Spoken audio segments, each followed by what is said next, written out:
Aku mulai mulai nge-record ya. Nah, teman-teman, sesuai dengan jadwal, hari ini kita akan belajar tentang parafrasa.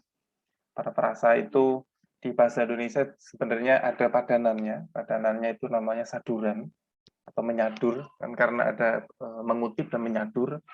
Jadi parafrasa itu lebih ke menyadur karena berbeda dengan mengutip. Yang mengutip itu kan ngambil dari sumber secara apa adanya, sementara menyadur itu adalah mengambil dari sumber tetapi ditampilkan dengan gaya yang berbeda atau dengan cara yang berbeda. Itu namanya parafrasa. Wah, untung Sukron ada. Saya tadi bikin contoh yang salah satunya pakai nama Sukron. Jadi mungkin menyesal deh kenapa masuk jadi korban. Oke, kita mulai. Teman-teman bisa ngelihat layar saya ya.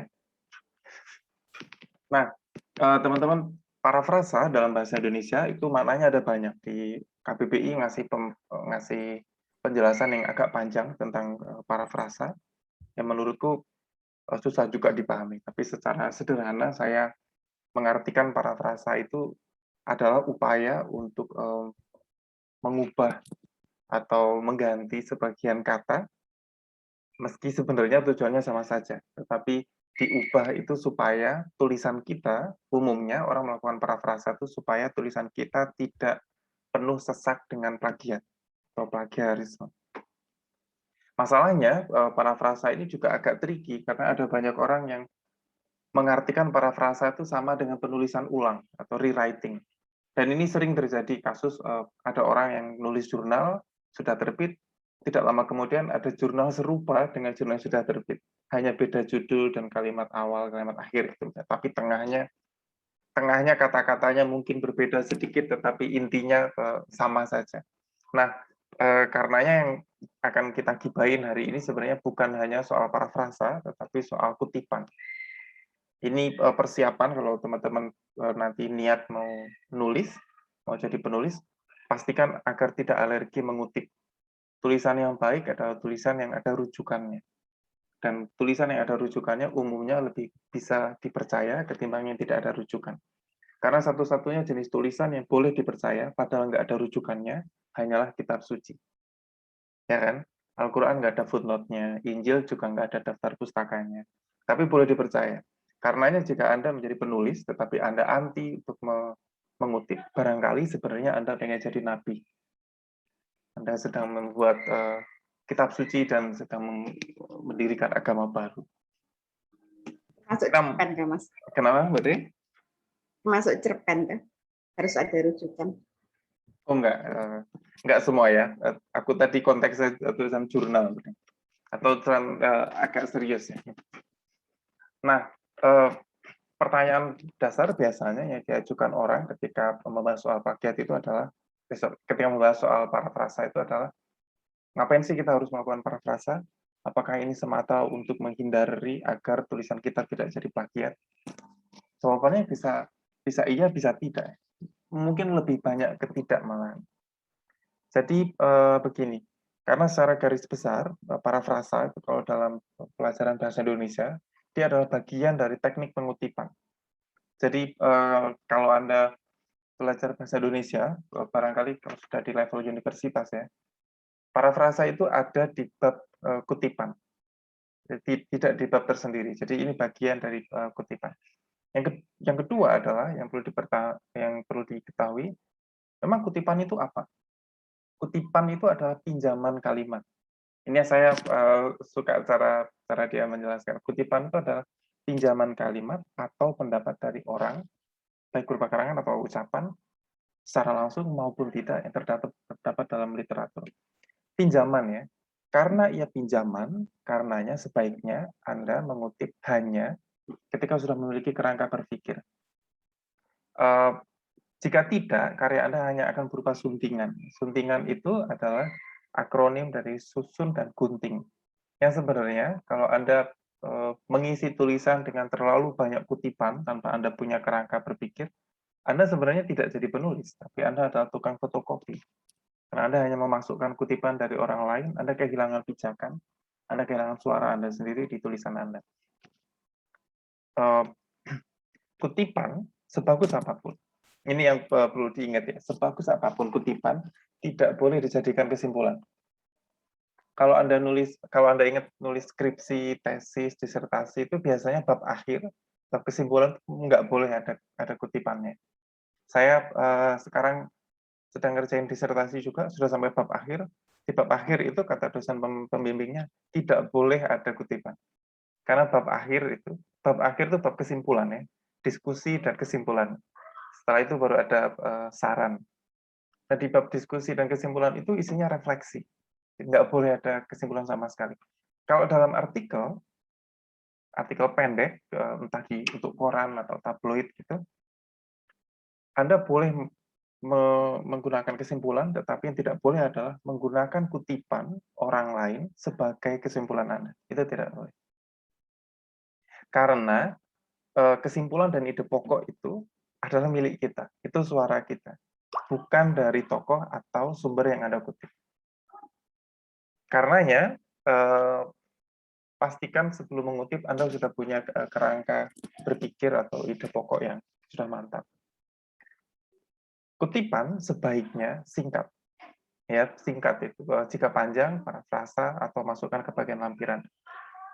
Singkat itu batas ngutip itu 3 kata. Kalau Anda pernah dengar ya. Kalau aku bilang alis adalah kunci 3 kata. Kalau Anda pakai itu di tulisan Anda ngutip.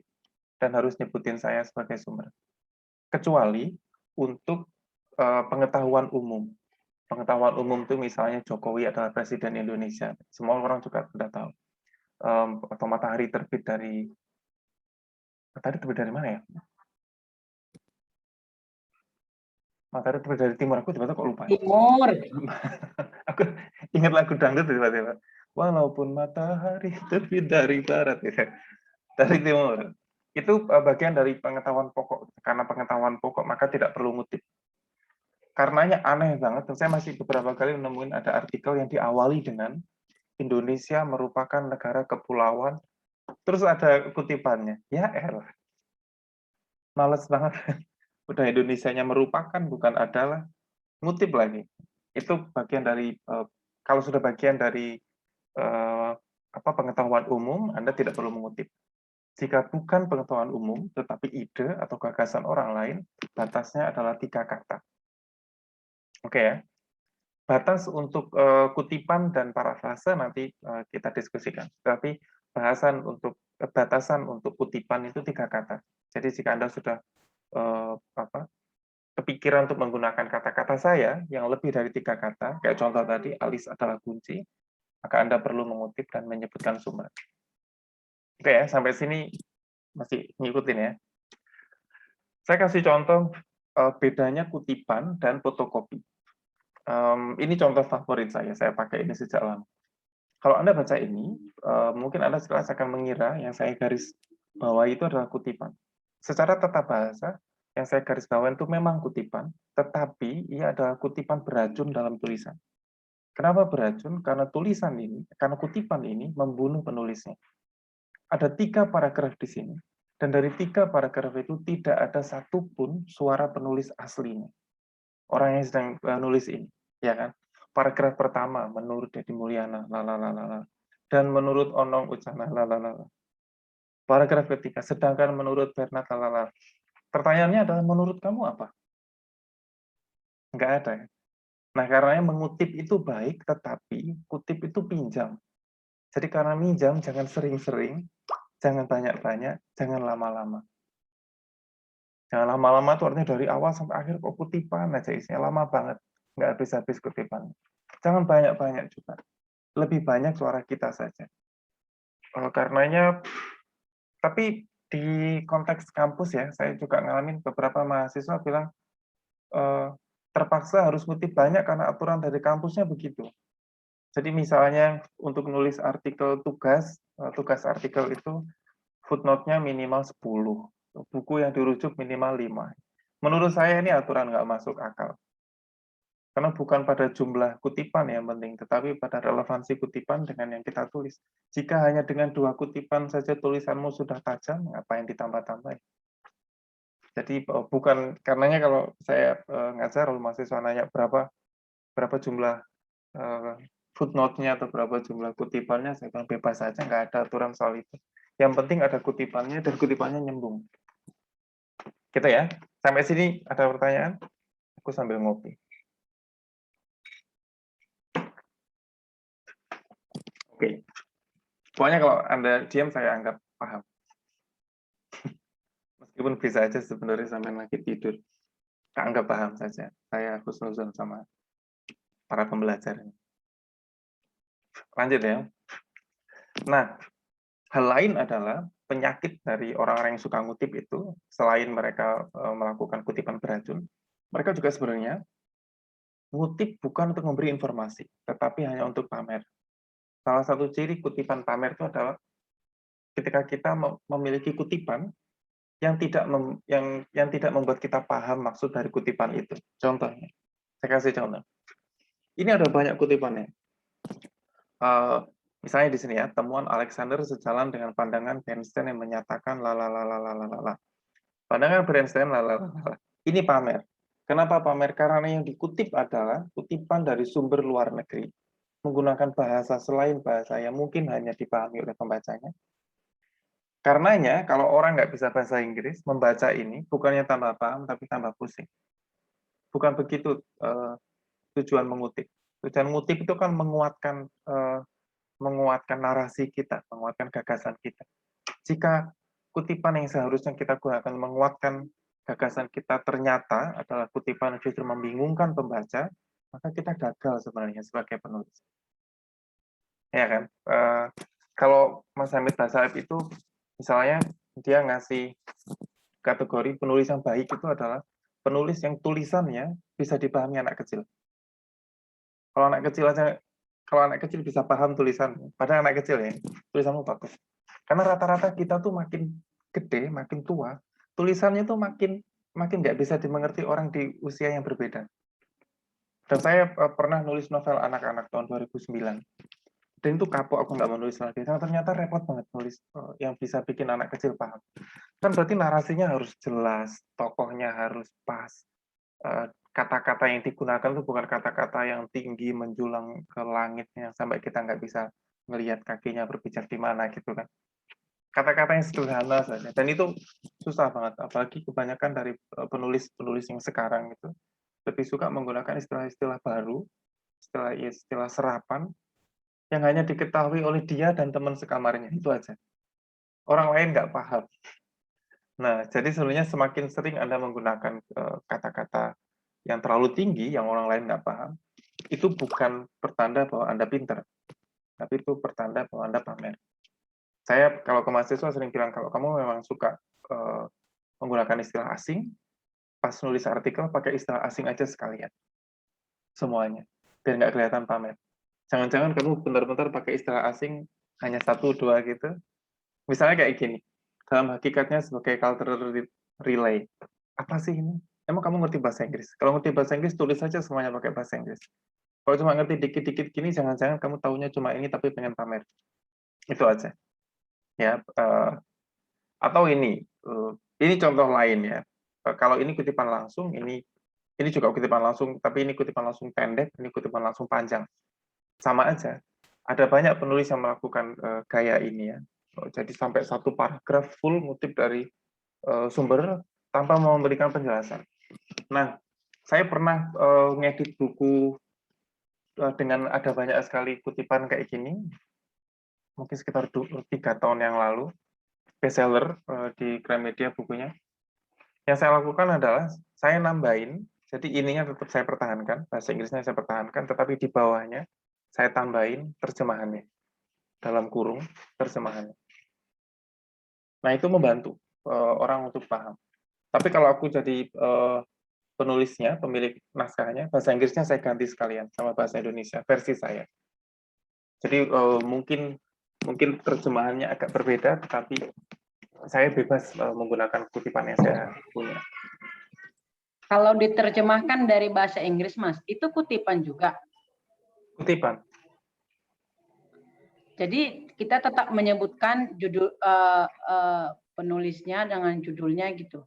Iya. Walaupun Tapi nanti bukunya dalam bahasa Inggris. tapi umumnya nanti tuh dikasih keterangan TERJ titik terjemah, singkatan dari terjemah. Oke. Nanti ada. Tapi maksudku ngapain sih kita menggunakan bahasa-bahasa yang pembaca kita aja nggak paham? Ya kan? Kalau aku sih ingat misalnya kayak Gus Dur. Gus Dur itu kalau ceramah nggak pernah mengeluarkan hadis atau ayat Quran gitu. Sebenarnya dia pernah, dan bahkan sering. Cuma yang dia lakukan adalah langsung diterjemahin. Nggak pakai dalam Al-Quran ayat sekian, Allah bilang begini, bahasa Arabin dulu baru diterjemahin gitu, enggak. Pas ditanya Gus Dur, kenapa Gus Dur nggak pakai ayat, nggak pakai hadis gitu. Gus Dur jawabnya simpel. Lah aku nggak pakai ayat hadis saja orang tahu kok aku ini kiai. Gitu kan orang aja tahu kok aku pintar. Yang lain memang harus pakai gitu. Biar dikira kiai. Sama lah dalam dunia penulisan saya pikir juga sama sebenarnya semangatnya. Nggak usah di Inggris-Inggrisin begini. Tapi kalau memang mau menunjukkan bahasa Inggrisnya untuk menunjukkan bahwa konteks aslinya begini, ya silakan saja. Tetapi seperti yang saya lakukan di buku yang saya edit 3 tahun lalu itu, bawahnya dikasih terjemahan. Itu silakan saja. Saya kalau ngedit melakukan begitu, tapi kalau naskah saya sendiri, saya ilangin bahasa Inggrisnya. Kalau pembaca saya pengen lihat versi bahasa Inggrisnya, ya tinggal lihat aja. Kan rujukannya saya tulis juga di situ. Gitu. Itu ditulis keterangan TRJ itu kalau kutipan langsung kan? Iya, ini kan juga kutipan langsung, Quran. Oke. Kutipan langsung panjang. Kutipan langsung itu ada pendek, ada panjang. Kalau kamu gimana, Quran? Kalau kutipannya panjang gini, ditulis bahasa Inggrisnya lalu diterjemahin atau langsung kamu tampilkan terjemahan versimu? Enggak, aku males kutipan langsung. Lebih suka parafrase. Iya, aku pikir gunanya ngapain kutipan langsung? Kutipan langsung kok panjang gitu kan? Kecuali nulis skripsi biar panjang. Apalagi kalau dibatasin kan minimal 50 halaman gitu, udah banyak-banyakin aja. Diagram dimasukin, tabel masukin. Oke, lanjut ya. Nah, teman-teman, ini adalah peta kutipan. Kutipan itu tapi ini Anda boleh tidak setuju ya, dalam artian Anda boleh punya versi yang lain. Ini versi yang saya gunakan ketika ngajar di kampus. Kutipan itu... Iya, itu sebentar, Mas Anam. Pilihan tadi apa namanya, saya milih lebih parafrase karena satu hal, karena saya sedang nggak membahas tokoh itu, kecuali saya ngebahas salah satu pemikiran tokoh dan apa namanya, kita perlu pembaca itu yakin betul konteks aslinya kayak gimana. Gitu. Kalau kita ngebahas satu tema dan apa namanya otoritas dari salah satu pemikir, ya mending parafrase aja. Ya, tergantung konteks sih memang ya. Aku kalau ngutip beneran ide berat itu ya biasanya kutip langsung kalau ide berat ya. Tapi kalau hal-hal yang sederhana gitu parafrase biasanya saya begitu. Atau hal yang sebenarnya sederhana tapi tampak berat itu parafrase. Kayak gini, kutipan itu ada 3 jenisnya. Ada kutipan langsung, kutipan tidak langsung, dan kutipan pada catatan kaki. Ini berdasarkan pengalaman saya juga ketika ngedit naskah ya, atau menerima naskah. Penulis-penulis itu rata-rata menggunakan 3 jenis ini. Saya belum tahu kalau ada jenis yang lain. Kutipan langsung itu ada pendek panjang, kutipan tidak langsung juga pendek dan panjang, lalu kutipan pada catatan kaki. Kutipan pada catatan kaki ini saya pernah juga senang banget pakai ini. Jadi tulisan saya tetap simple, tetapi catatan-catatan tambahan saya ada di catatan kaki. Saya baru salah satu buku yang saya kira tebel banget, tapi tebel karena banyak catatan kaki itu bukunya Max Weber, kalau Anda pernah baca.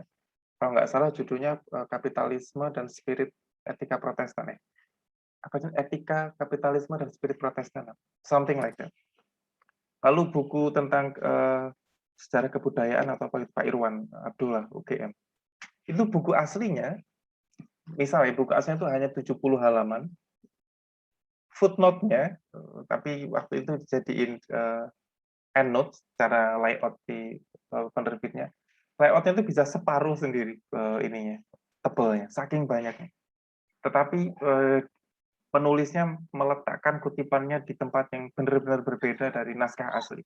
Dan itu ternyata Mau berakhir asik-asik Kak ini? aja. Kenapa? Mau berakhir Kak, kok adalah thanks for choosing Zoom. Enggak. Oke. Kita sekarang pretelin ini satu-satu ya. Tentang kutipan langsung panjang pendek, kutipan tidak langsung panjang pendek, dan kutipan pada catatan kaki. Pertama, kutipan langsung pendek. Kutipan langsung pendek itu kira-kira begini cara bikinnya. Terintegrasi langsung dengan teks, artinya ia berada di tengah-tengah teks, berjarak baris sama dengan teks, diapit dengan tanda kutip, lalu tidak lebih dari 4 baris. Ini teman-teman ya. Jadi kalau tadi itu ngutip batasnya 3 kata, kalau kutipan langsung pendek dan panjang itu batasnya apa? Batasnya baris. Jadi artinya kalau Anda ngutip tidak lebih dari 4 baris itu dimasukkan di paragraf yang sama boleh. Kalau lebih dari 4 baris sebaiknya paragraf beda dan rata kirinya menjorok ke kanan. Gitu. Contohnya begini ya. Ini dari ini bukunya Pak Quraisy Shihab. Lala dialami umat sebelum kita, lalu dengan firman-Nya di antara mereka adalah gitu ya. Ini kutipan langsung yang berada di dalam teks. Dia terintegrasi langsung dengan teks karena dia kutipan pendek. Kutipan langsung pendek. Langsung dimasukkan di dalam teks saja boleh. Atau contoh yang kedua begini. Ini artikel saya di Tempo setahun yang lalu jika nggak salah. Ini juga saya masukkan langsung di dalam teks karena ini hanya termasuk kutipan pendek, itu aja. Kutipan langsung dan pendek. Karena dia kutipan, maka ditulis secara apa adanya. Tidak boleh diubah ya. Ini bukan parafrase. Jadi ketika misalnya Pak Quraisy mengutip ayat Quran, karena dia bagian dari kutipan langsung, ya ditulis apa adanya. Di antara mereka ada Umayyun, ya, gitu. Saya pun juga ketika ngutip ini kutipan yang saya ambil dari Al Jazeera, misalnya, ya begini, saya tulis secara apa adanya. Termasuk ini ya, juga dan segala macam itu, kalau nggak salah ini dari Al Jazeera yang... Mas, kalau kutipan tuh dia tulisannya miring Kak? Enggak. Oh ini, miring itu kan memang ada fungsi, salah satu fungsi tulisan dibikin miring itu selain untuk menunjukkan dia berasal dari kata di luar KBBI, itu adalah juga untuk membedakan teks kutipan dan bukan kutipan. Boleh aja gunakan. Cuma aku enggak. Ini dari bukunya Pak Quraisy. Beliau miringin. Tapi yang menarik adalah buku ini jika tidak salah terbitan 2000 berapa ya, sudah agak lama, dan beliau nulis Allah Subhanahu wa taala sejak dulu ternyata sudah S besar, WT kecil, titik. Ini ya aku belum lama sih tahu soal ini, mungkin baru tahun 2 tahunan inilah baru tahu. Ternyata SWT itu S-nya aja yang besar, WT-nya kecil. Sementara SAW kecil semuanya dan harus pakai titik di tengah. Habis itu huruf biasa, bukan kapital. Karena ini titik pengakhir singkatan, bukan titik pengakhir kalimat. Oke ya, itu kutipan langsung pendek. Sekarang kita intip kutipan langsung panjang. Kalau kutipan langsung panjang, berbeda dengan tadi yang terintegrasi dengan teks, kutipan langsung panjang ditulis terpisah dengan teks menggunakan spasi. Jarak antar barisnya lebih dari teks, diberi jarak rapat antar baris dalam kutipan, boleh diapit tanda kutip, boleh juga tidak, itu gaya aja. Misalnya ini ya, ini contoh kutipan langsung panjang. Jadi karena lebih dari 4 baris umumnya ditulis terpisah. Begini. Tetapi saya ini biasanya kalau sudah jadi buku itu ini ya layoutnya beneran tergantung pada moodnya layouter. Aku sering banget ketika megang naskah itu sering gontok-gontokan sama layouter gitu misalnya. Mas ini kurang menjorok ini sebenarnya. Kalau ngikutin di aturan untuk mendapatkan ketepatan ini harusnya sebaris dengan ada ini. Seharusnya ya, tapi mungkin ini penerbitnya punya gaya sendiri. Tetapi yang jelas dia tidak boleh berada di garis pojok kiri yang sama dengan naskah asli, naskah bukan kutipan. Harus lebih mencorok dan tidak pakai misalnya baris pertamanya agak menjorok lagi gitu enggak. Jadi rata kanan kiri gini. Atau cara nulisnya begini. Ini yang lebih benernya begini. Nah, kalau tadi Pak Quraisy kata-kata hurufnya dimiringin, di sini ada juga hurufnya tidak dimiringin, tetapi fontnya dikecilin. Jadi misal ini 12, ini dibikin 11, ini spasinya 1,5, ini dibikin 1. Misalnya begitu. Kayak gitu juga boleh. Bebas saja. Hanya biasanya kalau Anda nyerahin naskah begini ke Alex Gramedia misalnya, yang nanti mengatur kayak begini itu layouter sebenarnya. Cuma ya kita kalau udah tahu ya kasih dimiringin aja lah gitu biar, karena bagaimanapun editor dan layouter itu bukan tukang cebok ya, kadang kita kelewatan juga.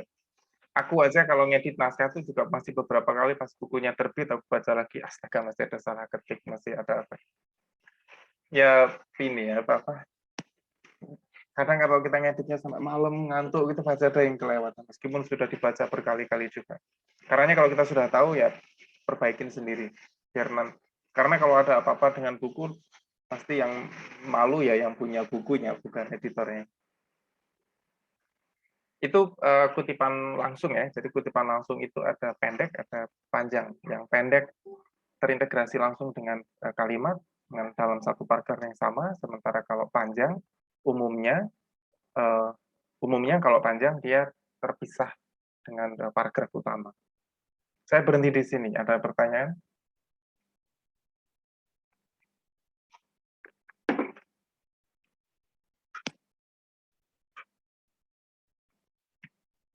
Banyak yang masuk ini, bentar tak bukain pintu.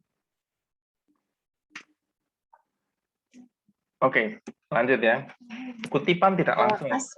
Oh ya. Mas, kalau kalau yang tadi dengan terjemahan, jadi misalkan kutipannya itu dalam bahasa Inggris, kemudian diberi terjemahannya, itu disela dulu atau masuk jadi satu dengan seperti yang aturan yang kedua tadi? Dipisah Mbak De sebaiknya. Jadi misalnya Mbak De nulis ya, alis sebagaimana dijelaskan oleh Barack Obama, lalu Anda ngutip satu paragraf dari Barack Obama yang menjelaskan tentang urgensi alis untuk kemerdekaan Amerika Serikat misalnya, dalam bahasa Inggris. Kalau Anda mau bikin terjemahannya, maka terjemahannya ditaruh di paragraf berikutnya, tetapi tetap dalam format penulisan yang sama kayak kutipan tidak langsung ini, Mbak De. Modelnya begini. Jadi ini bahasa Inggrisnya misalnya, ini bahasa Indonesianya. Pas di bahasa Indonesia ditaruh dikasih tanda kurung buka, sini kurung tutup. Yang saya lakukan biasanya adalah salah satu dari paragraf ini saya miringin. Entah bahasa Inggrisnya saya miringin atau bahasa Indonesianya saya miringin. Tapi mungkin kalau Mbak De ngirim ke editor yang lain, mungkin caranya beda. Karena setahu saya sebenarnya nggak ada aturannya sih soal ini. Ini soal kita yang pengen pembaca paham. Biar kita nggak dikira pamer kutipan aja kayak tadi. Gitu Mbak De ya? Makasih. Ya. Makasih. Kutipan tidak langsung pendek. Kalau kutipan tidak langsung, bedanya dengan kutipan tidak langsung itu nggak pakai tanda petik. Jadi ditulis langsung, karena biasanya ini parafrase. Kalimat yang digunakan tetap berupa kalimat majemuk, tetapi umumnya menggunakan bahwa. Umumnya ya, tidak harus. Karena kalau ngikut ke bahasa Inggris, yang kita gunakan itu biasanya tanda ini akan parafrase atau enggak itu adalah that. That itu kan bahwa. Misalnya, Ray Oriono suppose that, lalalala gitu. That-nya itu kan sebagai kayak bridging antara ini kata-kata saya dan ini kata-kata orang lain yang saya kutip. Nah, di bahasa Indonesia umumnya that itu dipadankan dengan bahwa. Tetapi tidak selalu ya, cuma umumnya pakai bahwa. Yang ketiga, identitas sumber kutipan, meskipun tidak ditulis sama dengan kutipannya, tetap harus dicantumkan. Karena ini bagian dari kutipan, kita ngutip. Lalu yang keempat adalah, kalimat kutipan bukan berupa salinan langsung. Ingat ya, karena ini kutipan tidak langsung, maka tidak boleh menyalin. Tetapi saduran. Nah, contohnya begini. Ini cara ngutip yang paling sederhana ya untuk kutipan tidak langsung pendek. Identitas kutipannya tetap disebutkan di sini, menyebutkan bahwa rumput laut memiliki lalalala. Ini bagian yang dikutip. Kata ini setelah bahwa, rumput sampai gigi itu adalah kata-kata penulis artikel ini, bukan kata-kata Nugroho dan Kusnendra. Oke ya, karena kita hanya ngutip. Misalnya kalau aku bilang, hari-hari ini Depok panas sekali seolah neraka bocor. Lalu Anda ngutip, Anda mengakui Anda meyakini panas di Depok setara dengan panas di neraka. Itu kan cara Anda membahasakan ulang dari bahasa saya. Membahasakan ulang itu, proses membahasakan ulang itu disebut parafrase atau saduran.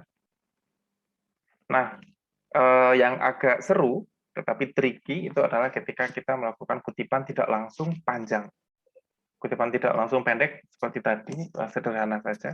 Kalau kutipan tidak langsung panjang itu butuh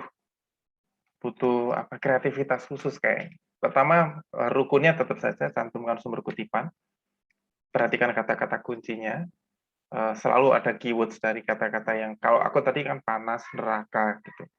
Nanti di kalimat yang akan Anda kutip itu kata kuncinya apa gunakan.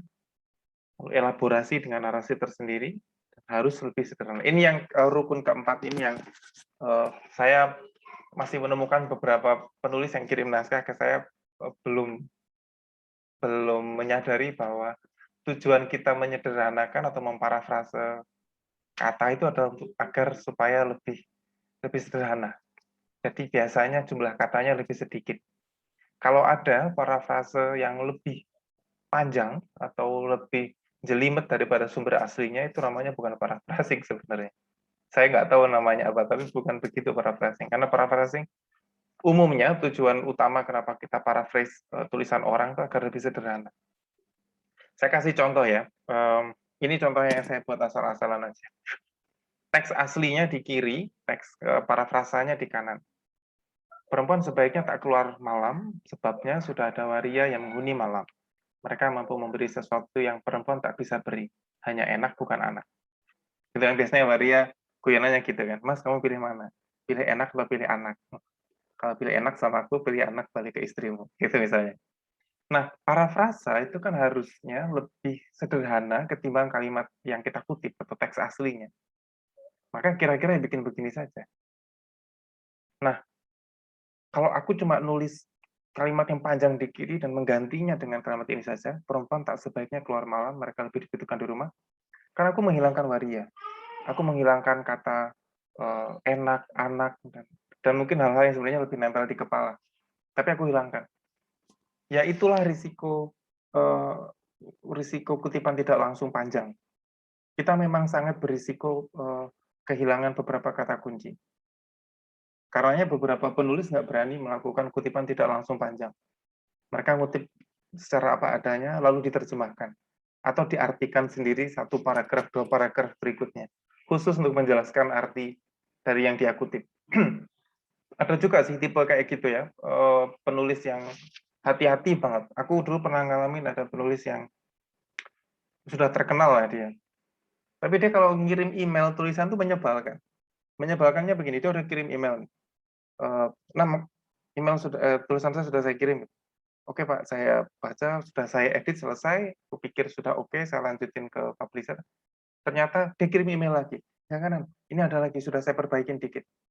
Oke, lihat lagi agak lebih baik, terus dia ngedit lagi. Jadi satu tulisan tuh dia bisa ngedit sendiri dan kirim berulang-ulang. Jadi sepertinya dia habis ngirim, dibaca lagi. Ngirim, dibaca lagi, terus dia berubah pikiran. Ada penulis yang bener-bener berhati-hati kayak gitu tuh ada.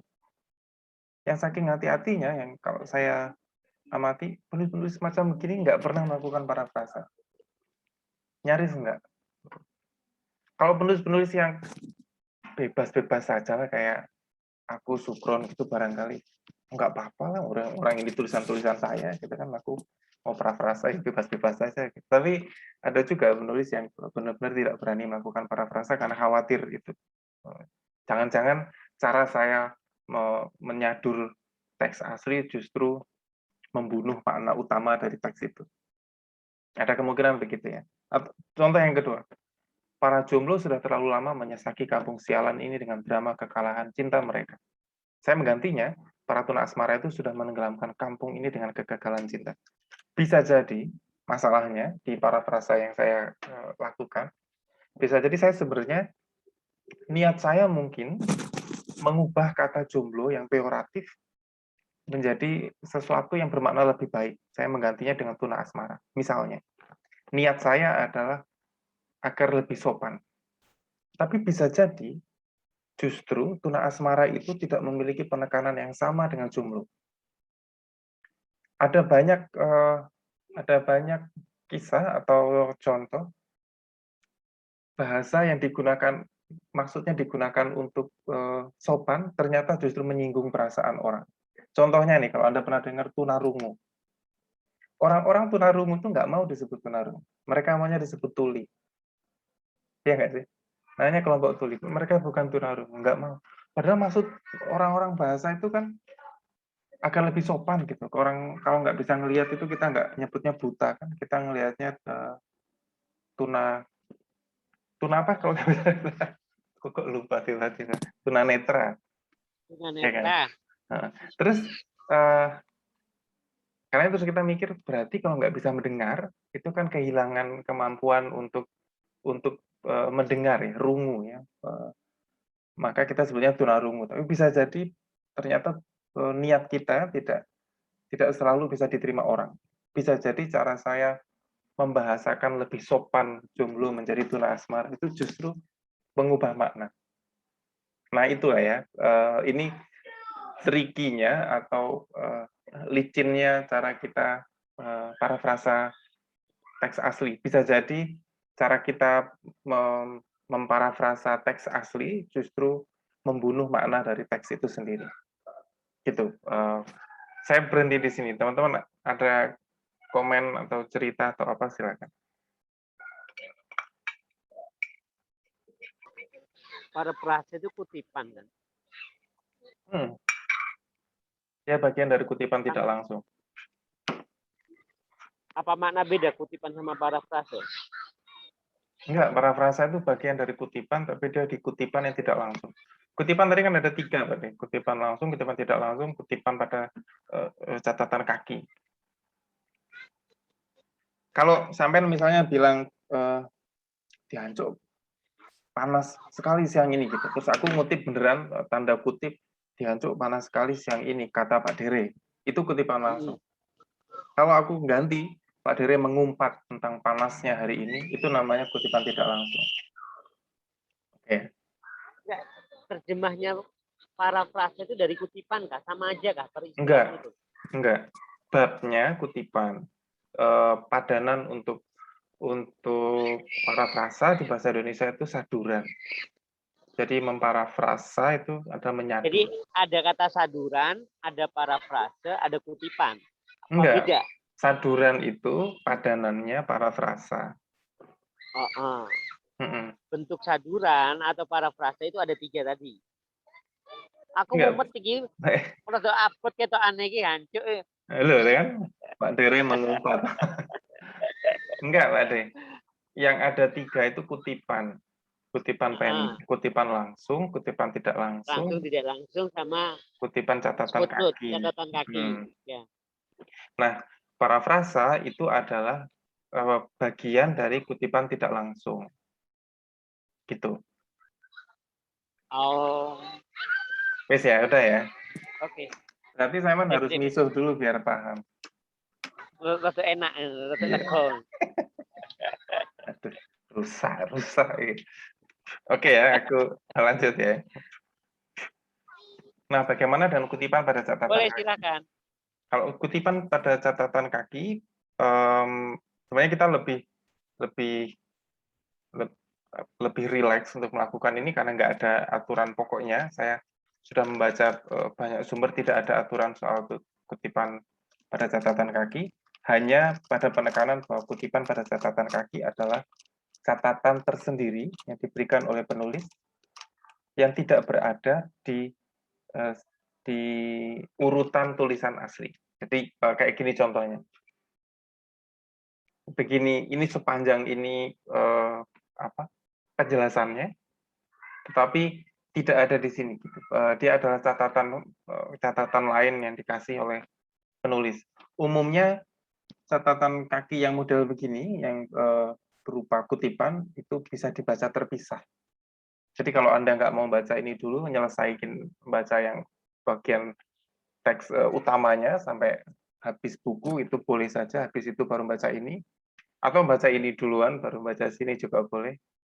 Atau bacanya selang-seling. Cuma umumnya kalau selang-seling bingung ya, karena narasinya berbeda, nggak nyambung utama khususnya.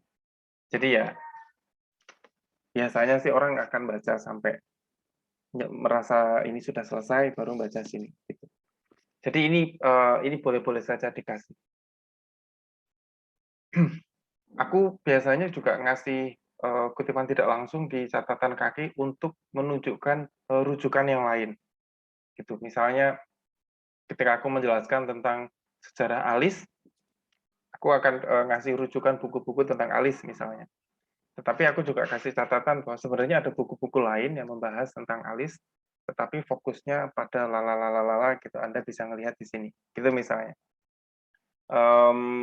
Aku biasanya nulisnya silakan lihat di, gitu, atau lebih lanjut lihat di, dan itu ada di sini, ada di bagian citasi di catatan kaki, dan itu bebas, nggak ada aturannya soal catatan kaki.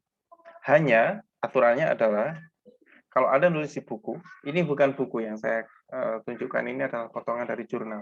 Kalau Anda nulis di buku, cara menulis catatan kaki adalah baris pertama harus sejajar dengan baris pertama pada teks utama. Jadi harusnya angka 1 ini agak menjorok ke kanan sejajar dengan P dan M. Begitu.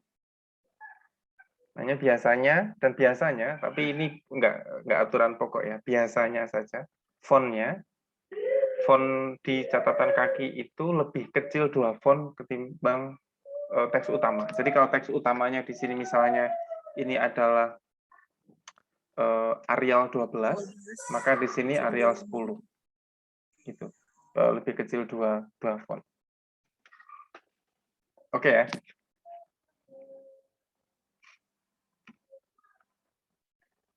Nah, sekarang adalah bagaimana cara mengutip atau kaidah kutipan yang paling sederhana itu seperti apa. Biasanya pertanyaan yang saya sering terima itu adalah, boleh nggak dari kutipan yang panjang itu kita ngutip sebagiannya saja, hanya tengah dan belakang atau hanya bagian belakangnya saja. Boleh banget. Serius nggak? Serius. Caranya begini. Anda kasih tanda titik 3. Jika Anda motongnya tengah, itu berarti titik 3-nya sebelum kata pertama. Kalau motongnya dari awal ke tengah, titik 3-nya di belakang. Titik 3 itu yang menunjukkan ini terusan dari atau terusan untuk. Contohnya begini. Ini kutipan asli dari saya. Ini pernyataan saya di buku saya yang terbit tahun 2021 di halaman 212. Contoh ya, saya tentu nggak nulis buku soal bikinan. Ini contoh saja. Alis adalah bukti kemahakuasaan Tuhan yang mampu berbagi peran dan umatnya, yakni untuk merevisi bentuk alis yang tidak cocok dengan selera. Alis itu seriusan ya, hanya perempuan yang berani merevisi ciptaan Tuhan. Coba sama Tuhan dikasih alis masih direvisi sama perempuan, dikerik, gambar lagi. Seolah bilang Tuhan ini gimana sih bikin alis saja nggak bisa, tak revisi. Ini statement asli saya. Kalau Anda mau mengutip, tapi hanya menghilangkan bagian dari kutipan utuh, caranya begini. Misalnya ya, Tuhan nyatanya tidak egois. Iya, sebagaimana dijelaskan Anam, titik. mampu berbagi peran. Lihat nih, kutipan ini dimulai dari tengah. Mampu berbagi peran, bukan dari sini. Oke ya. Nah, karena dimulai dari tengah, Anda cukup ngasih ini aja. Titik, titik, titik. Yang bermakna ini terusan dari, kalau di belakang berarti terusan untuk. Tuhan nyatanya tidak egois. Iya, sebagaimana dijelaskan Anam, selalu ya, koma, mampu berbagi peran dengan umatnya. Lalalala. Nah, bedanya apa? Kalau Anda ingat di pertemuan kita sebelumnya, kalau Anda mengutip kutipan langsung, jika diawali dari awal, maka koma, buka kutip, huruf kapital. Ya kan? Semua kutipan itu huruf kapital. Saya kasih contoh di sini.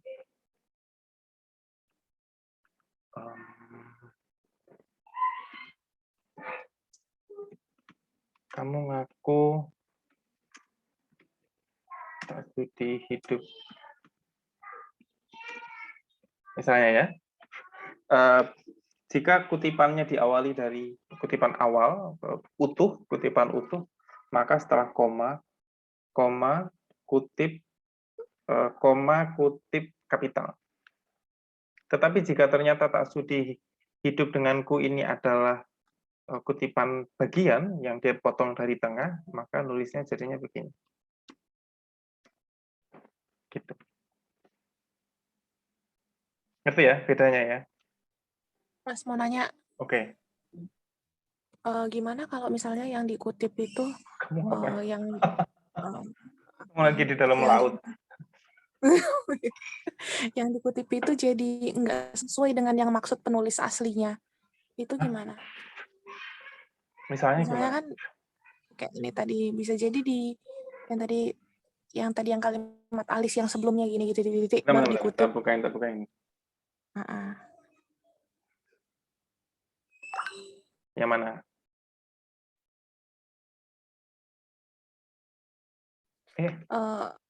Apakah tidak apa-apa kalau misalnya dia cuma ngambil yang alis bla bla bla sampai umatnya, bisa jadi inti kalimatnya itu ada di kalimat yang dititik-titikkannya gitu loh. Apa kutipannya boleh? Enggak, kalimat titik-titikkannya itu kan ini. Alis adalah berarti melakukan Tuhan. Itu aja. Jadi kalau aku misalnya membahasakan ulang, kemahakuasaan Tuhan itu dengan Tuhan yang tidak egois, sama nggak kira-kira maknanya? Sama. Aku jadi kepikiran gimana kalau ternyata Salah. si penulis baru ini ngutip tuh cuma berdasarkan semaunya dia aja, nggak sesuai dengan arti sebenarnya yang penulis aslinya mau ungkapkan. Iya, dan itu sering terjadi, Mbak Marjo. Ada banyak orang yang misalnya, dan itu kan banyak ya, apalagi kalau di konteks tokoh agama misalnya, ngutip ayat sesuai dengan keinginan aja misalnya, padahal maksudnya nggak gitu. Tapi ya, kayak kemarin tuh yang kayak Eka Kurniawan kan dikutip tuh asal aja mereka kutip yang yang tentang cantik itu luka ya. Kalau misalnya mereka baca perikopnya semua kan kayak gitu. Itu dibenarkan atau gimana tuh Mas? Secara kalau di kaidah kepenulisan ya tetap benar ya, di kaidah kepenulisan ya. Itu yang menjadi masalah di etika kepenulisan. Oke, Maksudnya di etika kan. Editor kan nggak ngurusin etika. Iya, kita nggak polisi moral juga ya. Iya, Oke. Itu balik ke ininya aja sih, ke penulisnya aja. Cuma biasanya kalau ada buku yang jelek, misalnya Mbak Marjo nulis buku dan ternyata jelek karena ternyata misalnya narasinya berantakan, ide pokoknya nggak jelas, argumenmu lemah gitu. Cara terbaik untuk melawan Mbak Marjo adalah dengan membuat buku juga agar apple to apple, bikin buku juga untuk menjelaskan kenapa buku Mbak Marjo jelek gitu. Oke. Dan editornya seneng aja, berarti kan dapat 2 buku. Kalau satu buku 50 juta udah dapat 100 juta. Nggak ngurusin etika ya. Kalau kami etika itu urusannya Dewan Pers sebenarnya. Tapi Dewan Pers kan juga nggak tahu lah, aku nggak komen. Mana-mana. Oke, thank you Mas. Ya itu pertanyaan bagus sih Mbak. Karena beberapa kali juga aku ngalamin megang naskah yang ketika aku baca juga masa sih kayak begini kata si misalnya ada penulis A lalu ngutip penulis B, masa si B ngomong kayak gini. Hal terjauh yang bisa saya lakukan adalah kalau aku lagi slow aja, aku akan baca teks aslinya.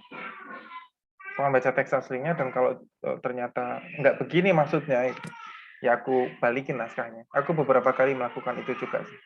Cuma biasanya itu nggak untuk buku, Mbak. Hanya untuk artikel pendek aja. Kalau untuk buku, kita nggak punya tenaga untuk itu. Karenanya, biasanya kalau untuk buku, kalau Anda lihat, penerbit itu selalu ada disclaimer-nya di halaman depan. Ini misalnya, nih, kalau lagi pegang buku. Ini buku yang, insya Allah, pekan ini tercetak.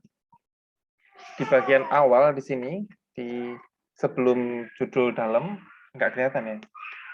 Judul dalam itu pasti ada disclaimer tulisannya isi di luar tanggung jawab penerbit. Oh iya, oke ya. Ya kan, Sering. jadi enggak. Kalau buku enggak, tapi kalau artikel, apalagi artikel akademik ya, misalnya saya memegang naskah untuk jurnal atau tesis disertasi orang, aku sering dimintain tolong beberapa pihak untuk bantu baca tesis atau jurnal orang gitu. Kan itu ada pertanggungjawaban akademisnya. Itu aku akan baca juga beneran. Kalau menurutku salah, ya aku balikin. Terutama untuk terkait ketatabahasaan ya. Jadi kalau ada orang nulis tentang tata bahasa, biasanya saya dihubungi, diminta pendapat. Kalau itu ya oke. Aku yang belum berani hanya jadi saksi di persidangan. Diminta jadi ahli saksi. Kapan hari ada yang hubungin minta saya jadi saksi ahli untuk bahasa, kan ada orang ditangkap polisi karena postingan di Facebook, aku nggak berani. Karena menurutku orangnya memang salah gitu, tapi nggak tahu ya, aku nggak berani, masih belum berani. Jadi sebenarnya aku jago kandang aja. Beraninya di balik layar, maju ke sidang nggak berani ternyata. Oke ya, nah kalau pertanyaan Mbak Mary tadi, bagaimana jika konteks yang kita kutip salah? Sekarang yang sering terjadi adalah bagaimana jika yang salah itu bukan konteksnya, tapi teksnya salah. Pernah nggak Anda baca naskah yang salah ketik? Atau baca naskah yang akan Anda kutip, ternyata nggak hanya salah ketik, tetapi misalnya salah sebut atau salah rujuk. Bagaimana jika sumber yang akan kita kutip ternyata salah? Pilihannya ada dua. Jika salah secara isi, tinggalin, nggak usah dikutip. Tetapi jika hanya salah secara tata bahasa, Anda boleh ngutip. Ini saya temukan di banyak sekali tulisan Mahbub Junaidi, si pendekar pena itu. Julukannya pendekar pena. Tapi salah ketiknya banyak sekali. Beberapa penggunaan diksinya juga tidak tepat. Tapi mungkin itu karena Mahbub Junaidi nulis sebelum Puebi ada. Ya kan, Mahbub Junaidi nulis masih di zamannya EYD. Jadi tentu aturannya beda. Kalau itu yang terjadi, Anda bisa, misalnya kayak gini, kata atau frasa yang dikutip ternyata salah, Anda bisa mengubah redaksi, tapi dengan ngasih tanda ini, tanda sig. Ini Anda boleh mengubah. Sig itu pertanda bahwa kata aslinya sudah diubah. Itu boleh. Ini jarang digunakan, tapi kalau di jurnal, kalau megang naskahnya, aku akan melakukan ini. Aku kasih. Contohnya gini, atom tak bisa melesak meski disulut dengan api. Aku ngasih tanda sig untuk menunjukkan bahwa ini salah. Yang benar apa? Melesat. Meledak. Oh, S-nya, oke. Ya kan, kalau salah ketik itu boleh. Kan yang nggak boleh itu gini, Mbak. Kita nggak boleh ngubah kata pada kutipan langsung. Ya, ini kutipan sumber pada kutipan langsung. Itu nggak boleh diubah. Tetapi kita boleh menambahi catatan bahwa ini salah. Gitu. Atau yang sering itu juga nulis nama. Bentar. Apa Nunu? Oh iya.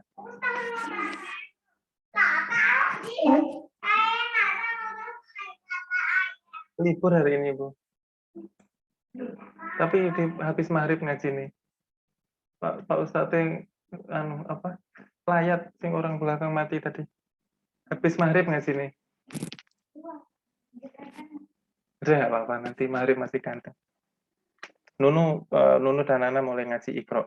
Dan Anda harus tahu di Iqra itu adalah salah satu buku yang penuh dengan adegan pembunuhan.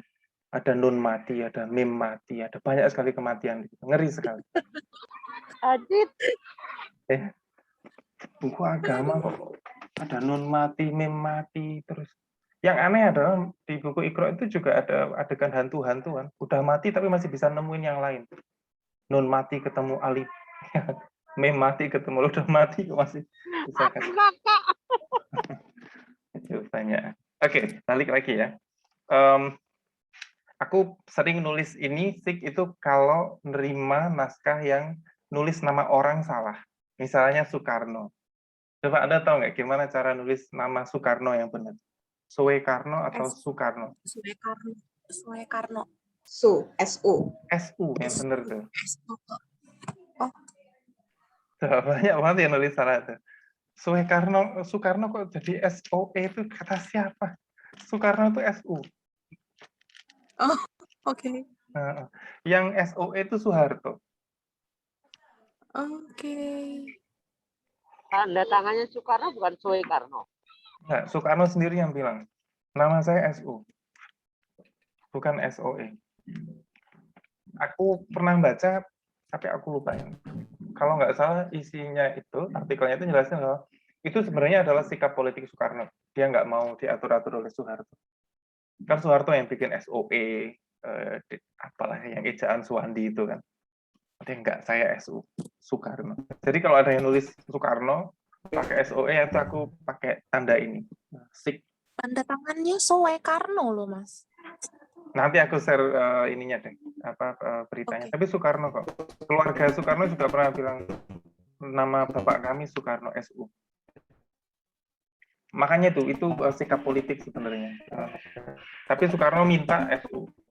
Atau ada yang nulis kebinekaan. Kalau misalnya ya, ini tentu tidak terjadi di dunia nyata. Misalnya ada orang pasang poster lalu kasih tulisan kepak sayap kebinekaan. Misal ya, ini nggak ada di dunia nyata, ini hayal saja. Oke. Kebinekaannya pakai BH, ya kan, BH gitu. Itu kalau kayak editornya tak kasih sik, karena salah. Oh, ya. Bineka tanpa saya. Ini secara tata bahasa salah. Kalau Anda nulisnya begini, Bhinneka Tunggal Ika, itu benar. Tapi kalau ke Bhinekaan, itu salah. Kenapa? Pertama, Bhinneka Tunggal Ika itu bukan bahasa Indonesia. Oke ya, ini bukan bahasa Indonesia. Karena bukan bahasa Indonesia, maka ia tidak bisa diberi awalan dan akhiran sebagaimana bahasa Indonesia. Ya kan? Anda kan tidak bisa nulis ciuman dengan kata begini, misalnya. Kisah itu nggak bisa. Karena ini bukan bahasa Indonesia. Karenanya, kebinekaan itu sebaiknya ditulis dengan bahasa Indonesia. Bahasa Indonesia sudah menyerap bineka menjadi bineka. Jadi kebinekaan itu ya begini nulisnya. Jadi kalau misal Anda ngelihat, tapi ini pasti Anda nggak akan lihat karena nggak ada di dunia nyata. Ada poster gede banget, tulisannya kepak sayap kebinekaan, pakai ini, itu salah secara tata bahasa. Untungnya itu nggak ada di kita, ya kan? Itu mungkin di negara Brazil atau di mana lah ada, di Indonesia nggak ada. Jadi nggak masalah. Gitu ya. Ini, jadi kalau aku menerima naskah kayak begini, kebinekaan yang saya lakukan adalah, saya kasih begini,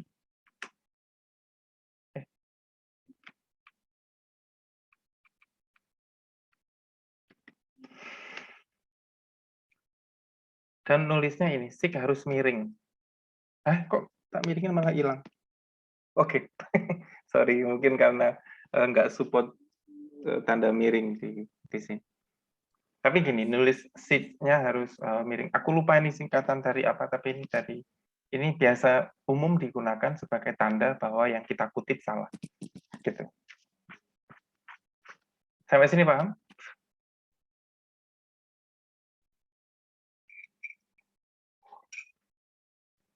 Mas, kalau yang kita kutip itu salah, terus kita tulis sick. Itu yang sumber kutipan itu nggak marah gitu, Mas? Soal dia marah atau enggak urusan dia lah. Urusan dia sama keluarganya. Ngapain kita ngurusin? Maksudnya, maksud aku gini ya, ngapain juga udah salah kita kutip gitu. Loh, yang salah itu kan salah tata bahasanya, Mbak. Karena yang tadi aku bilang kalau salah secara isi, kontennya salah ya nggak usah dikutip. Kalau salah tata bahasanya, kutip aja tetapi kasih tanda. Gitu. Anda pernah baca buku-bukunya ini nggak, tulisan-tulisannya Mas Junaidi yang dikumpulin jadi buku itu? Itu banyak banget aku baca, tak coret-coret, ada salah, mana. Kemungkinan yang salah editornya, tapi aku nggak tahu, salah banget. Banyak salah. Mas, Gimana, Mbak jadi itu Marcel? yang sick itu melesak, kita nggak perbaiki. Dibiarkan aja gitu dia melesak gitu. Baru dalam kurung kita bikin sick. Kan nggak boleh mengganti kata dari kutipan yang kita pakai. Kalau kutipan langsung. Karena ini kutipan langsung ya. Anda misalnya, jangankan mengganti ini ya, Anda mengganti tak menjadi tidak, itu nggak boleh juga. Kalau kutipan langsung. Harus apa adanya. Karena ini langsung, kecuali dia saduran. Kecuali kutipan tidak langsung. Ya. Kalau kutipan langsung harus ditulis sebagaimana adanya, sebagaimana semestinya gitu. Nah, kalau bisa menimbulkan arti yang berbeda gimana, Mas? Misalnya? Seperti tadi kan melesak ini kan nggak ada yang tahu kalau itu maksudnya adalah meledak gitu. Kan bisa juga dia menjadi kata yang lain gitu. Ini nggak ada di KBBI. Dan nggak mungkin. Kalau salah-salah ketik ini melesak aja. Maksudnya yang nulis marah itu karena udah saya salah, kenapa juga diumumkan gitu ya, Kak ya? Iya, aku sempat kecewa. Aku pernah memborong bukunya Mahbub Junaidi itu 5 buku saya sempat borong dan mahal sekali itu. Ternyata pas dibaca kok welek tenan ini. Kemungkinan ya saya husnuzannya yang salah editornya bukan Mahbubnya. Mahbub dia kan wartawan senior. Itu tahun berapa, Mas? Buku yang terbitan ini keren. Aku baru dapat info itu ternyata tulisan-tulisan Mahbub juga diterbitin oleh penerbit lain. Yang aku maksud ini terbitannya Irsot. Mahbub itu penulis tahun berapa sih? Wih, tulisannya. Mahbub Junaidi itu di periode berapa dia? 70-an, 80-an kayak. Wajar memang itu, Mas. Makanya tadi aku sebut wajar. Mungkin karena dia belum pakai WP. Enggak, kalau Mas Anam baca karya-karya tahun segituan, novel-novel yang keren itu emang ejaannya payah banget. Iya, makanya aku ejaan payah menurut perspektif kita sekarang ya. Iya. Iya, makanya aku tadi bilangnya kemungkinannya ada 2. Satu, dia sebenarnya nggak jelek tapi beda karena waktu itu Mahbub Junaidi masih pakai EYD dan kita sekarang sudah WP. Yang kedua, itu salahnya editor. Harusnya editor yang bertugas untuk mentranslate dari EYD ke WP. Gitu. Mungkin editornya mindahin mentah-mentah. Iya, atau mungkin malah nggak di-editing sama sekali karena tahu tulisan buku ini pasti laku gitu ya. Nggak tahu juga. Tapi aku nggak bilang Mahbubnya yang tulisannya jelek, tapi kemungkinan ya karena 2 itu. Aku lebih curiga editornya yang salah atau kurang teliti. Dan itu membuktikan bahwa editor yang baik itu susah dicari. Hanya Sukron aja lah ini yang layak dibayar mahal. Karenanya dan itu terjadi aku ini cerita berkali-kali di penerbit itu ada banyak sekali momen ketika editornya justru dibayar lebih mahal daripada penulisnya. Beneran itu. Aku beberapa kali ngalamin juga. Atau beberapa temanku juga ada yang gitu dibayar lebih mahal dari penulisnya. Karena kerjanya lebih banyak daripada penulisnya. Nah, atau begini, kalau ngasih keterangan tambahan boleh nggak? Boleh aja. Jadi misalnya nih, yang aku lakukan adalah aku sudah ngutip ini, atau nggak bisa melesak meski disuruh dengan api, lalu aku kasih tambahan, aku kasih contohnya.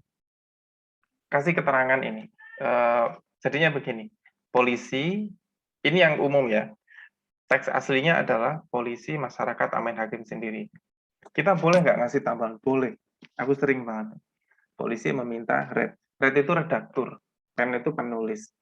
Jadi pembaca tahu kata ini ditambahkan oleh redakturnya, bukan penulisnya. Itu juga bisa. Anda melakukan ini juga boleh. Atau udah tak ada. Nah, setelah ini latihan soal pura-pura saya latihan. Coba Anda bikin contoh. Oh, boleh, Mbak Dwi. Yang sebelum slide-nya ini, Mas. Sebelumnya apa yang apa kalau salah? Sebelumnya satu lagi. Mana? Sebelumnya. Nah, ya. Ini. Enggak, bukan deh kayaknya, sebentar. Ini. Enggak gini, apa tadi ada contoh kan ya, apa dalam kutipan itu tanda kutip kan masuk ke kutipan itu kan koma, tanda kutip, terus dia kutipan. Terus kutipan, terus kemudian tanda kutip koma. Udah hapus ini, Mbak Dwi. Tadi di sini aku nulisnya, Mbak Dwi. Ya, gimana? Nah, itu kan kalau yang seingatku itu kan dia aturannya kan koma tanda kutip.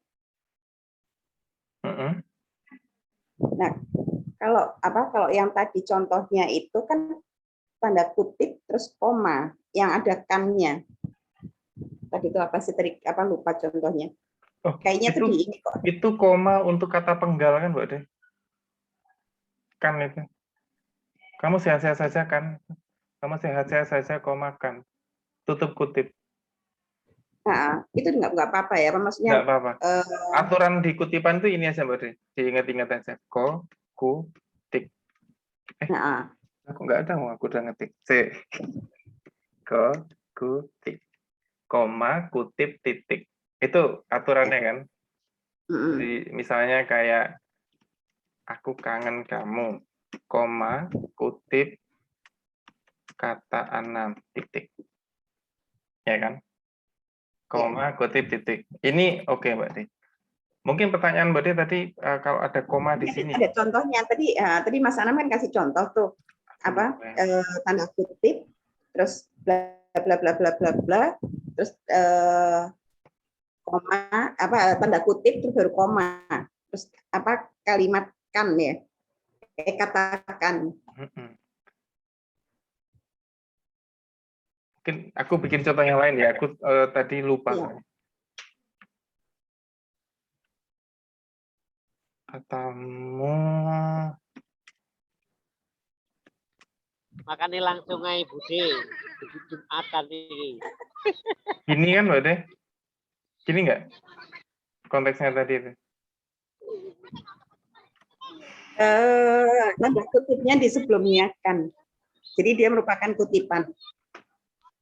Jadi apa kutipannya itu berupa apa? Aku lebih baik cerai darimu, tanda kutip. Terus koma kan. Gini. Komanya di setelah tanda kutip justru itu. Gini. Iya. Atau karena bidang. Aku kok lupa tadi contohnya Mas Anam seperti itu tadi. Sebentar, makanya Mas carinya dulu sebentar. Nggak ada nyarinya di mana sampai aku nulis di sini. Nggak bisa unduh ya? Nggak bisa. Dan ini nggak live, nggak bisa ngecek. Tapi halaman judul ya. Hah? Halaman judul kali. Halaman judul. Nggak ada judulnya. Oke lah, tapi yang diingat-ingat itu aja berarti kutik ya. Koma, kutip, titik kalau di akhir. Itu kutipan langsung. Coba deh sekarang kita latihan ngutip, habis itu kita latihan parafrasa.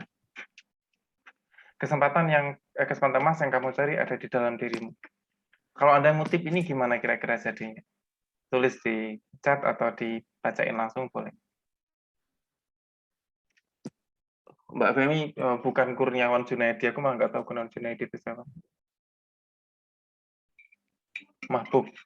Mahbub itu julukannya pendekar pena deh.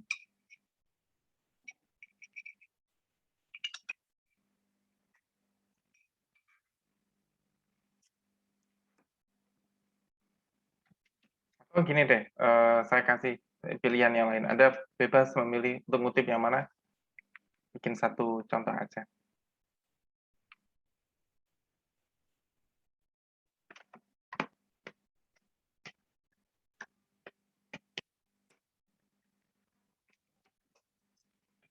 Ini kutipan langsung ya.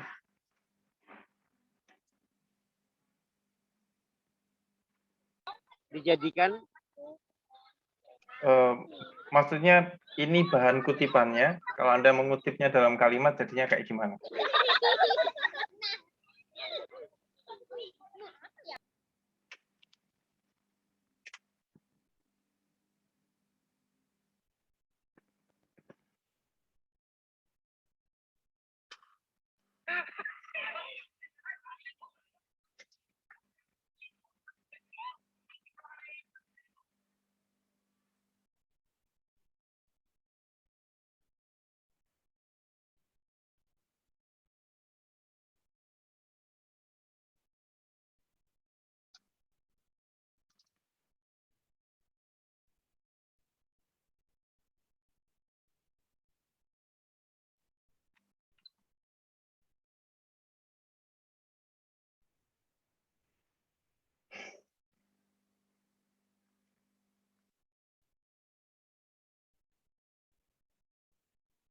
Udah ada yang selesai?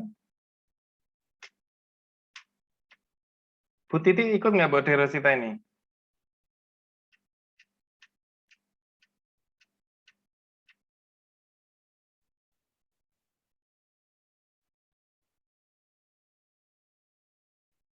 Ya enggak deh, Mas.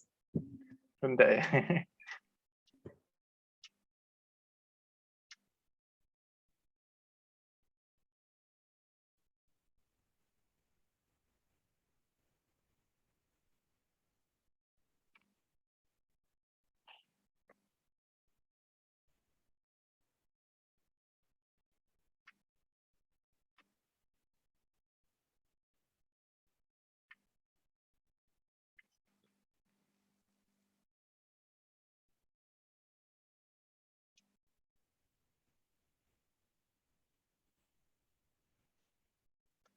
Aku tak bikin juga. Bener.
Udah ada yang selesai?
Oke.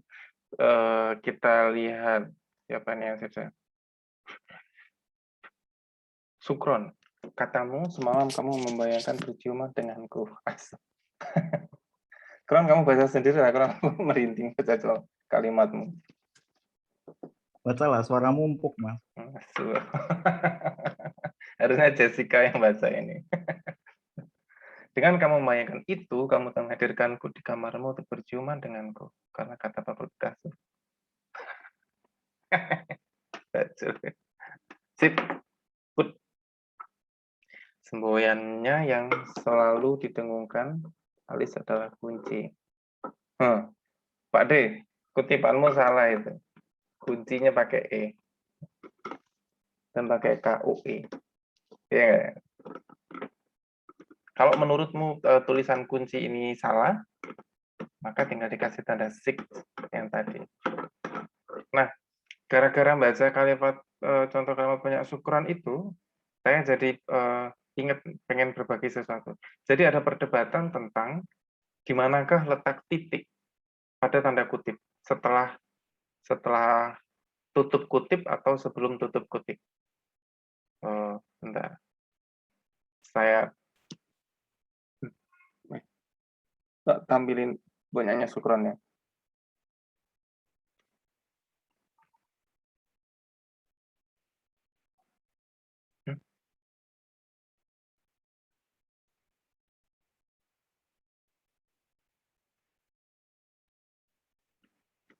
Ini contoh punya Sukron. Sukron menggunakan titik dulu, baru tutup kutip. Saya berbeda. Ini aku nggak bilang yang benar siapa ya. Ini Oh ya, Mas. Harusnya setelah kutip itu titiknya belakang. sekadar cerita saja. Ivan Lanin tuh kayak kamu modelnya. Aku pernah baca dia jelasin kalau dia pakainya titik dulu baru kutip. Gitu katanya. Tapi ada juga yang kutip dulu baru titik. Nah, dua gaya ini sama-sama punya dasarnya masing-masing ya. Kalau dirasionalisasi, kalau Anda meletakkan titik sebelum tanda kutip itu yang ini menunjukkan bahwa setelah ini ada kalimat lain gitu kalau nggak salah penjelasannya. Tapi di sini titik berfungsi, jadi kalau ini titik berfungsi sebagai pengakhir kutipan, bukan pengakhir kalimat. Kalau titiknya setelah tanda kutip, maka dia adalah pengakhir kalimat. Jadi ini mengakhiri titik ini, mengakhiri kalimat mulai dari ibu. Sementara kalau titiknya di sini, ia mengakhiri kutipan yang dimulai dari segala. Gitu sih. Tapi aku nggak tahu. Kamu suka sebenarnya kamu pakai yang mana, Kron? Yang atas atau yang bawah?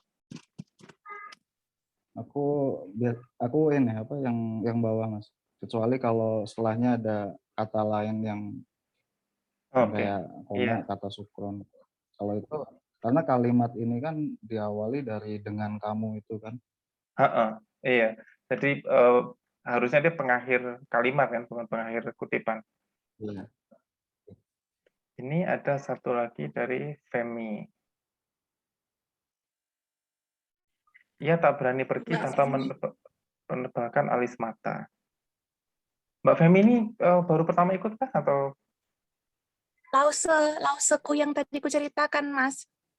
Yang katamu galak itu? Enggak ada. Katanya bilang galak loh. Ayo, Maria. Mandarin. Sama.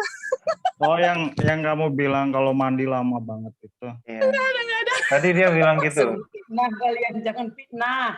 Ini lause, ini alisnya tebal sebelah gitu. Tadi bilang gitu Mbak Femi, si Marcel ini. Bisa kasih D aja. Kapok. Kacau. Kasih D. Mas Sarah mau tanya dong, bisa nggak bikin kayak gini tapi nggak usah dibilang kata Pablo Picasso baru kata ini gitu, langsung aja segala yang kamu misalnya kayak apa? Nggak bisa. Kenapa nggak bisa? Bisa? Karena kutipan itu harus menyebutkan identitas yang dikutip. Oh, soalnya kan sering orang pakai apalah arti sebuah nama, tapi nggak ada yang bilang itu dari si itu. Karena nggak ada yang tahu yang bilang itu siapa. Oke. Jadi kalau berupa pengetahuan umum nggak usah disebut.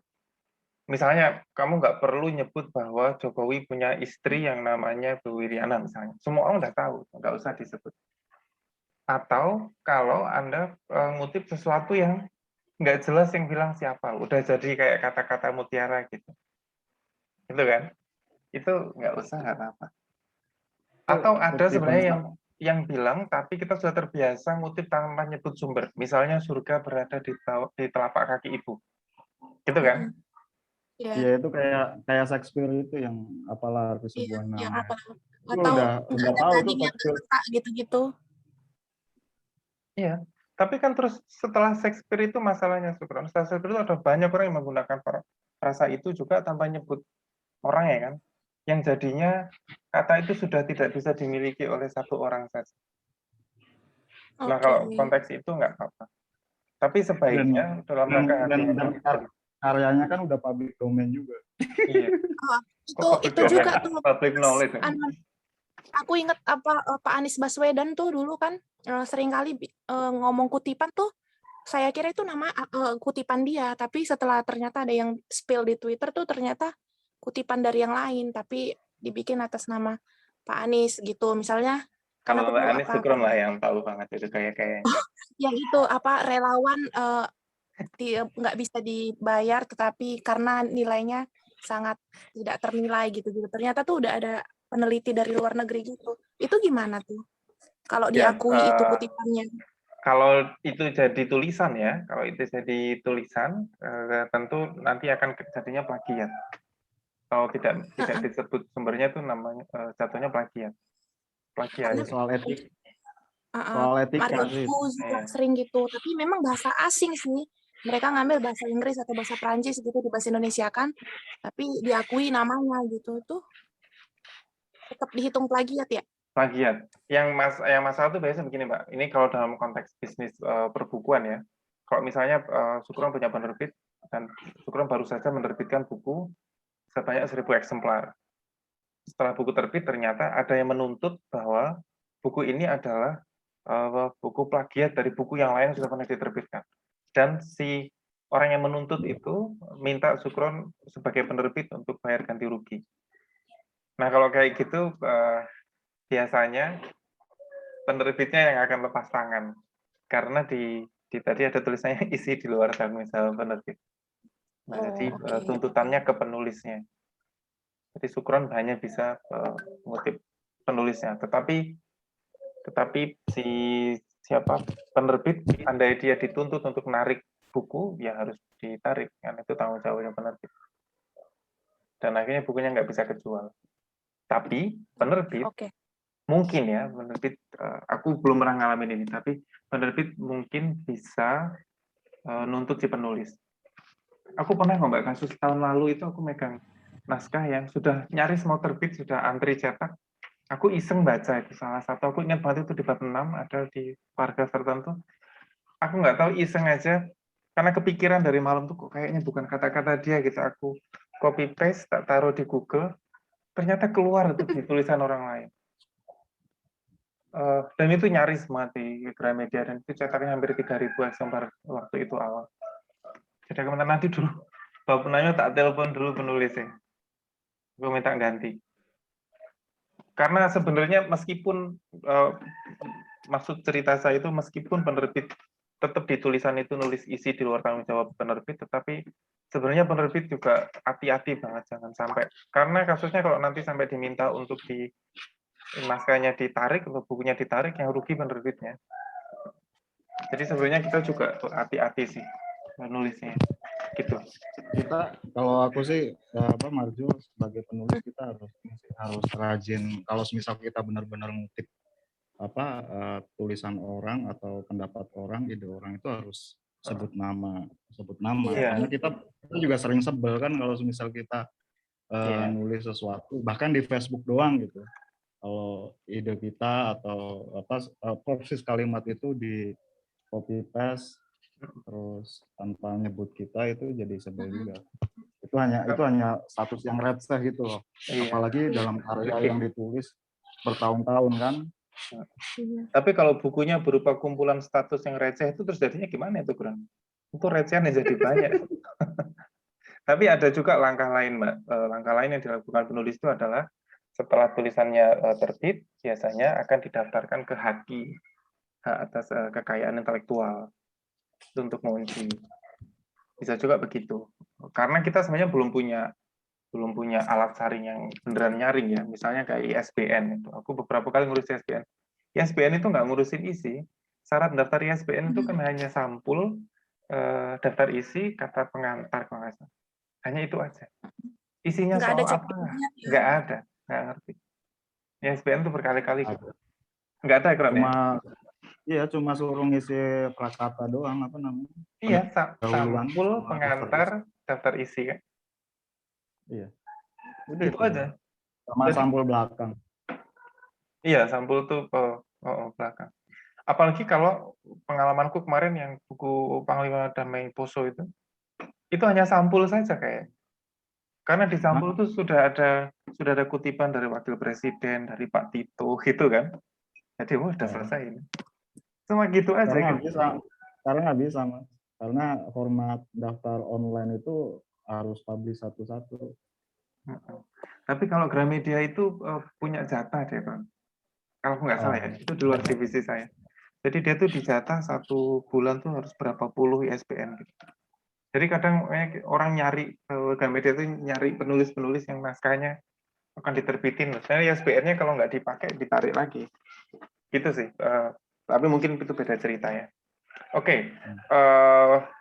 Ini kita lewatin sekarang ke slide terakhir. Kalau parafrasa, bacain aja. Menurut Anda bagaimana cara memparafrasa kalimat ini? Hantu itu adalah diriku sendiri.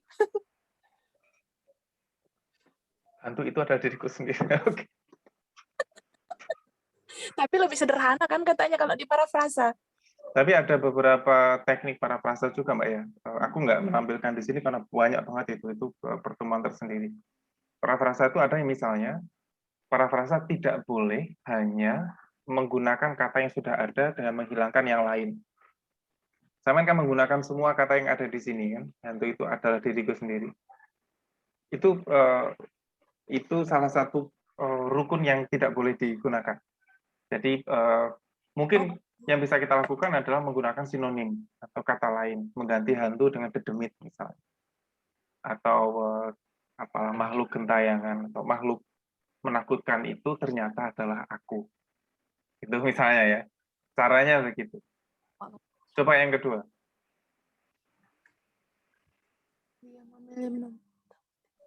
Ini jangan tersinggung ya, ini bukan dirimu ya. Yang dimaksud atau harus ada kata yang ditentukan? Ya, trik utamanya yang biasa digunakan itu adalah menggunakan sinonim, Mbak Dek. Karena menyadur itu bukan meringkas. Kalau meringkas itu kan beneran hanya ngambil beberapa dengan membuang yang lainnya. Gitu. Nyadur itu ganti untuk makna yang sama. Kalau gini itu, Mas, Mami Soka adalah julukannya. Malu miskin sok kaya kan sama tuh. Mami Soka. Itu sama tuh kan yang dengan penjelasan itu.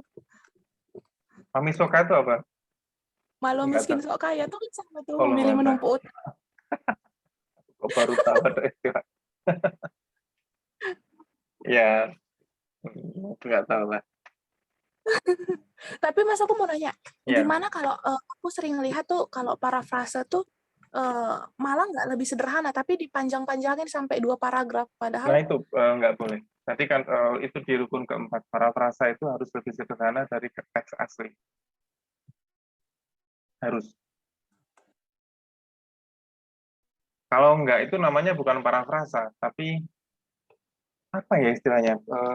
Nirwan Dewanto tuh sering banget. Nirwan Dewanto tuh sering banget bikin kurasi kalau nggak salah namanya. Nirwan tuh misalnya ya, dia membaca 1 atau 2 puisinya Khairul Anwar. Puisinya Khairul Anwar itu kan pendek-pendek. Tapi dari pembacaan dia bisa jadi 1 buku. Kan malah tambah panjang kan. Nah itu kalau nggak salah namanya kurasi, bukan parafrasa. Parafrasa itu harus lebih sederhana. Aku tuh pernah punya Apa namanya Kron? Kalau dalam apa kitab kuning namanya Sarah. Oh, iya. Sarah dalam kitab kuning. Iya, apa ya bahasa Indonesia? Kurasi ya Kron kalau nggak salah. Jadi beda ya antara parafrase sama parah itu beda. Parah ya. Parafrase. Tapi nggak selalu. Aku tuh Pak punya, Ade. aku pernah punya bukunya Nirwan itu yang hanya menjelaskan 1 atau 2 puisinya Gunawan Muhammad. Dan bukunya tuh kayaknya masih dipinjam Mas Yudi dan belum dikembalikan. Itu 1 buku hanya menjelaskan 2 atau 3 puisinya Gunawan Muhammad. Itu bukan parafrase. Ya Sarah tadi. Dan kitab kuning itu Mbak Mari itu bukan kitab yang warnanya kuning. Karena udah jadi PDF pun namanya tetap kitab Iya. kuning. Oke ya, kalau gini gimana Pak Ade? Gimana sampean memparafrase Oke. kalimat ini? Aku ya, Nah, dia memilih menumpuk tanggungan ketimbang hidup pas-pasan. Tak punya uang, tak apa, yang penting gaya. sama aja tinggal Mirip. itu bukan Tak punya. parafrase. Iya. Ini kutipan dari buku Sukron yang terbit tahun 2019. Matanku sekarang pasti melihat girlfriend. Apa gini aja, ini nanti aku share di grup ya, teman-teman sambil ngelihat-ngelihat di googling, ngelihat-ngelihat di Google teknik-teknik. Ada banyak sekali teknik parafrasa itu. Cuma aku nggak menampilkan karena selain terlalu banyak, yang kedua juga nggak aplikatif gitu. Aku pengalaman membaca naskah itu nggak semuanya ngikutin aturan gitu dan asik-asik aja. Jadi ya aku lebih Udah ada aplikasinya juga untuk parafrasa. ada memang, iya. Aplikasi aku tuh pernah beberapa kali pakai itu aplikasi online untuk parafrasa. Tapi Iya. nggak nyambung ternyata ya. Tetap sense orangnya nggak dapet. Cuma sebagai pembelajaran oke lah. Sebagai pembelajaran oke. Itu teman-teman. Ada yang mau disampaikan atau apa? Mbak Marjul nanti kalau mau gibahin si Mbak Kami nanti aja orangnya pas nggak ada. Nggak ada langsung. Puce. Nggak ada orangnya itu.